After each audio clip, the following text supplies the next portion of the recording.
My name's Hanna Jameson, I'm an author. I'm 24 and I live in Brighton. Girl 7 is a story about a prostitute who kind of turns mercenary against her employer, who's a drug trafficker. And he owns the manages the sex club where she works. And she does it partly as revenge for feeling jilted because they were having an affair, and then he went back to his wife, and she starts selling information on his business to the Russians. To a group of Russians who she gets involved with and completely underestimates in terms of, you know, slowly realising that they're going to kill her when they've got what they want. So then she finds herself kind of double-crossing two groups of people and can't really see a way out of it. I think a Kill Bill style road trip is probably a really good way to describe it. And it's really, I don't know, it's really dark. It's much more dark than anything I've written before, I think. Everyone always asks me about my inspiration as if it's autobiographical. Like, where'd you do your research? But I'm from Winchester, so nothing ever happens in Winchester. There is zero crime rate, and there's just a Waitrose, big old Waitrose, and that's it. The first one was quite strange because I wrote the first draft when I was 17, because I had no life. And I finished it in about 8 months when I was at college. I then got it edited and was trying to get it published. I was sending it off for years, and then I got signed when I was 21, when I was 30,000 words into a redraft. So I was signed, and then it was kind of a case of I wasn't given a deadline, but I was told by my agent when he would like me to finish it. He was like, if you could get it done for Frankfurt Book Fair, that would be amazing. So I was like, okay, 2 months, right, 60,000 words. So I did that. So the first one kind of took 3 months on the redraft, but then I wrote it originally when I was 17. The second one took about just over a year and a bit, and then this one is about a year, I reckon, just on the verge of finishing. I had such an idyllic, sheltered upbringing, and I just have a predisposition, like from a really young age, towards reading really horrible things and watching really horrible things and just absorbing them and being really fascinated by them. And I have no idea why. I think people expect that I had this really traumatic mental childhood, but I didn't. Like, nothing bad ever happened to me. I've always wanted to be a writer from a really young age, which I think was just partly delusional because no one ever told me I couldn't do it. Whereas now, I think if I'd been further down the line or older or aware of how difficult it was, I just wouldn't have even tried. But just from a really young age, I was going, I'm going to be an author. My parents just went, okay, darling, you can do whatever you want, and just supported me. So it never occurred to me that I couldn't do it. I have no idea why, but in my late teens, I was just like, yes, that is my career path. And it happened through a combination of just working really hard and some really good luck as well. But yeah, it was always what I wanted to do. There was never really much question of me doing anything else. I didn't go to uni for 3 years because I was trying to get published. So I left college and gave myself basically a 3-year deadline, and I was like, if I'm not published at the end of 3 years, I'll go to university, get qualified in something, and just go and do a plan B.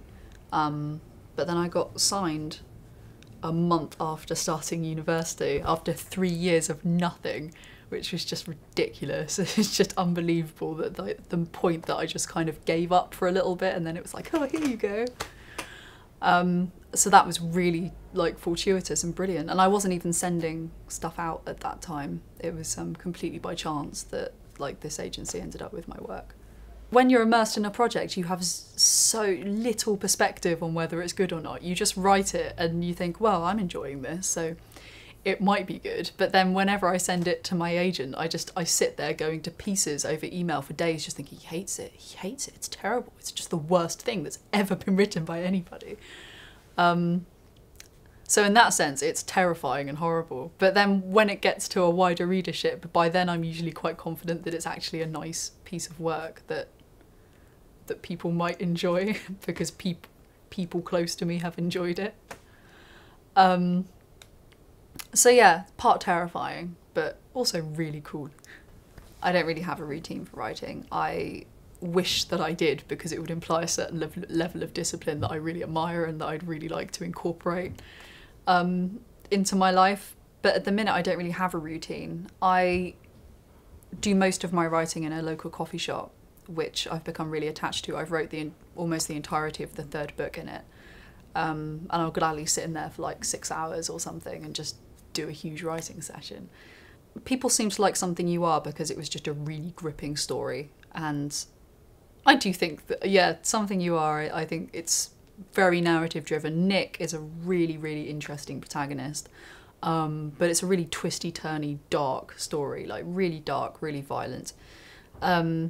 And I think people like it because it is just really fast-paced escapism. You can read it on a commute or something like that. The chapters are really short. But then with Girl 7, people just really liked 7. It seemed to be much less about the story and the fact that she herself was really, really fascinating. And I loved that because I found her fascinating when I wrote about her. Like that was kind of what I got out of it. I spent this whole story trying to get to know this really prickly, like difficult woman who I really liked and really admired, but then at the same time I didn't know why she was doing any of the things that she was doing, and I didn't agree with how she went about I didn't agree with a lot of the stuff that she thought or the decisions that she made, and sometimes I'd go like, why are you doing that? But then by the end I felt like I knew her really well, and I felt like she opened up a little bit, and then I thought, oh no, you're really fascinating, but then the book was over and I had to leave it for a bit.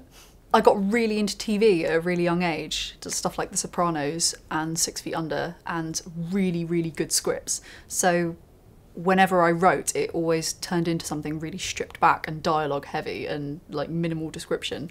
And I think the way that I like to write anyway just lends itself to screenplays, sometimes more than the novels, I think. But that's something that I want to experiment with sort of the further I get on. I'd be very reticent to ask anyone to follow in my footsteps because I'm not sure that they're very good footsteps. I don't know. All I can say is like, if you want to be a writer, just write and become better at writing. And if you dedicate yourself to that, and if you do it because you love it and you love making up stories and you like narrative and you like characters and you get excited by books and you write every single day and you write hundreds of thousands of words, then if you're good enough, at some point someone's going to be as excited by your work as you are.